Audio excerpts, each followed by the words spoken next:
নমস্কাৰ এই মুহূৰ্তত আহি পৰিছে কেইবাটাও গুৰুত্বপূৰ্ণ খবৰ আৰু এন ধৰণৰ খবৰসমূহ নিতৌ পাবলৈ চেনেলটো ছাবস্ক্ৰাইব কৰি ভিডিঅ'টোত এটা লাইক কৰি দিবলৈ নাপাহৰিব।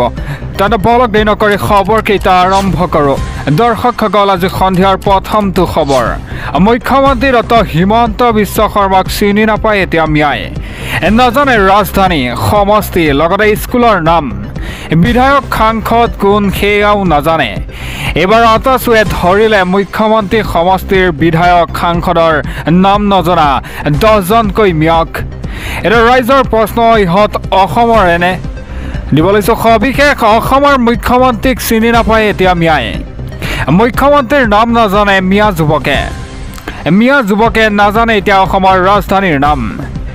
মিয়া যুৱকে চিনি পায় কেৱল আব্দুল খালেকক। মিয়া যুৱকে চিনি পায় কেৱল আশৰাফুল ইছলাম আৰু জাভেদ ইছলামক, কিন্তু নাজানে নিজৰ সমষ্টিৰ নাম। এইবাৰ আটাচুৱে ধৰিলে মুখ্যমন্ত্ৰীৰ সমষ্টিৰ বিধায়ক সাংসদৰ নাম নজনা মিয়াকেইটাক। এটা নামনিৰ পৰা কাম কৰাৰ চলেৰে উজনিলৈ ঢাপলি মেলিছিল বাছেৰে। সাংবাদিকৰ উত্তৰত আব্দুল খালেক, হাছিনা বেগমক মুখ্যমন্ত্ৰী সজালে 10জনকৈ মিয়াই। অসমৰ মুখ্যমন্ত্ৰীক এতিয়া চিনি নাপায় মিয়া যুৱকে। মুখ্যমন্ত্ৰীজনৰ নামো নাজানে মিয়া যুৱক কেইজনে। আৰু দিব লৈছোঁ পৰৱৰ্তী খবৰ। ডক্টৰ হিমন্ত বিশ্ব শৰ্মাৰ ভিত্তৰ দৰে কাম কৰিছে SPDCয়ে। 5-10 বছৰ পিছত কোনো DC SPক বচাবলৈ এতিয়া হিমন্ত বিশ্ব শৰ্মা নাথাকে। বিধায়ক চেয়াৰমান আলীৰ সকিয়নি, কোনো DC SPক সাৰি যাবলৈ দিয়া নহ'ব। সবিশেষ জনাইছোঁ আপোনালোকক, দিব লৈছোঁ ব্ৰেকিং আপডেট। অসমৰ DC SP সকলে অক্ষমনীয় অপৰাধ কৰিছে। হিমন্ত বিশ্ব শৰ্মাৰ ভিত্তৰ দৰে কাম কৰে এতিয়া DC SPয়ে। আইনৰ শাসন ভংগ কৰিছে জিলায়ুক্ত, জ্যেষ্ঠ আৰক্ষী অধ্যক্ষকে। DC SPৰ সকলে 30-35 বছৰ চাকৰি কৰে। 5-10 বছৰ পাছত তেওঁলোকক বচাবলৈ বাপেক হিমন্ত বিশ্ব শৰ্মা নাথাকে বুলি মন্তব্য কৰে বিধায়ক চেয়াৰমান আলী। সংবিধান ভংগ কৰাৰ বাবে আপোনালোকক সাৰি যাবলৈ দিয়া নহ'ব। উচ্ছেদৰ প্ৰসংগক লৈ DC SPক সকিয়নি এতিয়া বাঘপুৰ বিধায়ক চেয়াৰমান আলীৰ। দল সংগঠনৰ ওপৰতো ব্যৱস্থা নোলোৱাৰ বাবে DC SPৰ ওপৰত ব্যৱস্থা লোৱা হ'ব। এটা দল সংগঠনে শাস্তি নোপোৱাৰ বাবে DC SP দায়ী হ'ব। অসমৰ DC SP সকলে এতিয়া অক্ষমনীয় অপৰাধ কৰিছে। হিমন্ত বিশ্ব শৰ্মাৰ ভিত্তৰ দৰে কাম কৰে এতিয়া DC SPয়ে। আৰু দিব লৈছোঁ পৰৱৰ্তী খবৰ। এটা ব্ৰেকিং নিউজ। সকলো মুছলমানে এতিয়া ত্যাগ কৰক কংগ্ৰেছ দল। কংগ্ৰেছৰ বাবেই মিয়াগাত বাংলাদেশীৰ লেবেল লাগিল। দৰ্শক ধৰি মুছলমানক ব্যৱহাৰ কৰি আহিছে কংগ্ৰেছে। প্ৰয়োজনত নতুন ৰাজনৈতিক দল গঠন কৰক মুছলমানে। ৰকিবুল হুছেইন আৰু বদৰুদ্দিন আজমলৰ একোটা ব্ৰইলাৰ। কংগ্ৰেছক থকা সৰকা কৰিলে মিয়াৰ পৰিষদৰ সভাপতি আব্দুল বাটেনৰ। দিব লৈছে এটা ব্ৰেকিং আপডেট। অসমৰ সাম্প্ৰতিক পৰিৱেশৰ বাবে কংগ্ৰেছ দল জগৰীয়া। দশক ধৰি মুছলমানক ব্যৱহাৰ কৰি আহিছে কংগ্ৰেছে। ঐতিহাসিক অসম আন্দোলনৰ সময়তো মুছলমানক পৰিচিত কৰিছিল কংগ্ৰেছে। এতিয়া কংগ্ৰেছক থকা সৰকা মিয়া পৰিষদৰ সভাপতি আব্দুল বাটেন, ৰকিবুল হুছেইন আৰু বদৰুদ্দিন আজমলক ব্ৰইলাৰ আখ্যা আব্দুল বাটেনৰ। কংগ্ৰেছক দোষাৰোপ কৰি পলম নকৰাকৈ মুহূৰ্তৰ ভিতৰত কংগ্ৰেছ দল ত্যাগ কৰক এতিয়া মুছলমানে। প্ৰয়াত মুখ্যমন্ত্ৰী হিতেশ শইকীয়াৰ মিয়াৰ গাত তাহানিতেই বাংলাদেশীৰ লেবেল লগাই থৈ গৈছিল। IMDTৰ আইন মুছলমানৰ ৰক্ষা কবচ বুলি ভয় খুৱাই আহিছিল কংগ্ৰেছে। এটা মুছলমান লোকক ভোট বেংক হিচাপে ব্যৱহাৰ কৰি আহিছিল কংগ্ৰেছে। লেবেলৰ পিছে ঘূৰি ফুৰাতকৈ নিজৰ ভৰিত থিয় দিব লাগে মুছলমান লোকে। প্ৰয়োজনত নতুন ৰাজনৈতিক দল গঠন কৰক মুছলমানে। ৰকিবুল হুছেইন আৰু বদৰুল আজমলে জাতিটোৰ লগত বাৰম্বাৰ বিশ্বাসঘাতকতা আৰু প্ৰতাৰণা কৰি আহিছে। এটা কংগ্ৰেছ বৰ্জন কৰক সকলোৱে। সকলো মুছলমানে ত্যাগ কৰক এতিয়া কংগ্ৰেছৰ দল। অসমৰ সাম্প্ৰতিক পৰিৱেশৰ বাবে কংগ্ৰেছৰ দল জগৰীয়া বুলি মন্তব্য কৰে আব্দুল বাটেনে।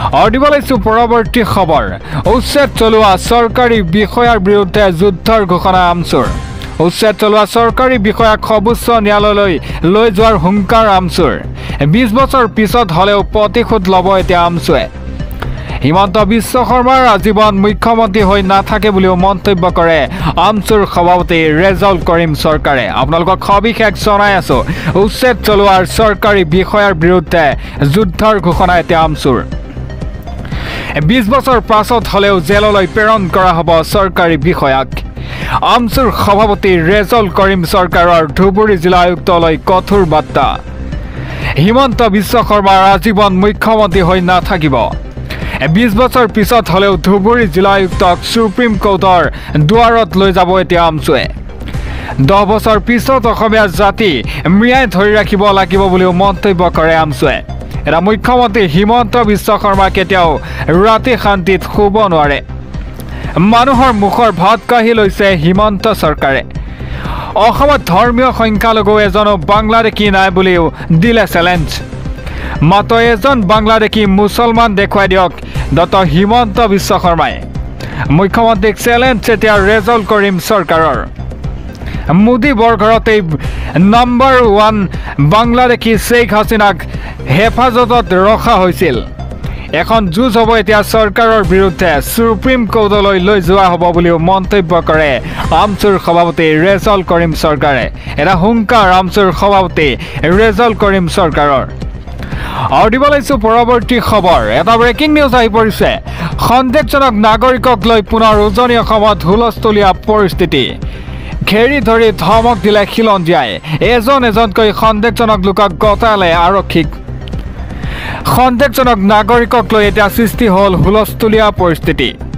গোপনে ডিগবৈত নিৰ্মাণ কৰিছিল মছজিদ মাত্ৰ কেইটামান বছৰৰ ভিতৰতে ডিগবৈ নৱজ্যোতি গাঁৱৰ মাটি দখল কৰিছিল মুছলমানে এটা ইছলাম ধৰ্মৰ প্ৰসাৰ চলোৱা অভিযোগ স্থানীয় ৰাইজে 6জন সন্দেহযুক্ত লোকক গতাই দিলে আৰক্ষীক এটা ঘৰে ঘৰে গৈ ধমক দিলে খিলঞ্জীয়াই সন্দেহজনক নাগৰিকক লৈ সৃষ্টি হ'ল এতিয়া হুলস্থলীয়া পৰিস্থিতি গোপনে ডিগবৈত নিৰ্মাণ কৰিছিল মছজিদ এটা মাত্ৰ কেইটামান বছৰৰ ভিতৰতে ডিগবৈত নৱজ্যোতি গাঁৱৰ মাটি দখল কৰে মুছলমান লোকে আৰু দিব লাগিছো পৰৱৰ্তী খবৰ এটা ব্ৰিক আপডেট 2024ত অসমক নেতৃত্ব দিব আমচুৱে হাজাৰ হাজাৰ জনতাৰ সন্মুখত ৰেজাউল কৰিম চৰকাৰে ললে প্ৰতিশ্ৰুতি এটা 2024ত মুছলমানে নেতৃত্ব দিব অসমীয়াক 2024ত অসমক নেতৃত্ব দিব আমচুৱে বিজেপিক ব্ৰহ্মপুত্ৰত দলিয়াই পেলোৱাৰ হুংকাৰ এতিয়া আমচুৰ বিজেপি চৰকাৰক এতিয়া আমচুৰ মুকলিকৈ হুংকাৰ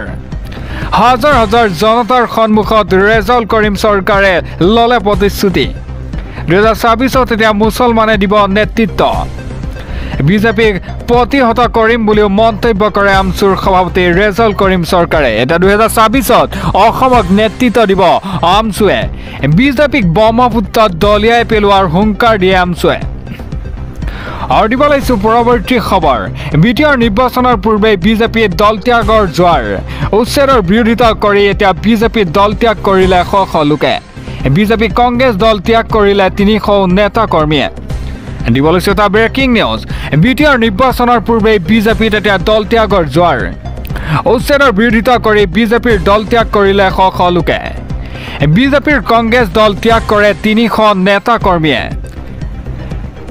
মায়ঙৰ দুখনকৈ গাঁও পঞ্চায়তত এতিয়া কংগ্ৰেছ আৰু বিজেপিৰ খহনীয়া বিজেপি আৰু কংগ্ৰেছ এৰি এআইডিএফৰ দলত যোগদান কৰে প্ৰায় 3 শতাধিক কৰ্মীৰ এটা এআইডিএফৰ নেতা সিদ্দিক আহমেদৰ উপস্থিতিত এই বৃহৎ যোগদানৰ কাৰ্যসূচী বিজেপি আৰু কংগ্ৰেছ এই দুয়োটা দলকে উফাৰি পেলোৱাৰ হুংকাৰ এতিয়া এআইডিএফৰ বিটিআৰ নিৰ্বাচনৰ পূৰ্বে বিজেপি দল ত্যাগৰ জোৱাৰ উচ্ছেদৰ বিৰোধিতা কৰি বিজেপি দল ত্যাগ কৰিলে শ লোকে বিজেপি কংগ্ৰেছ দল ত্যাগ 300 নেতা কৰ্মীৰ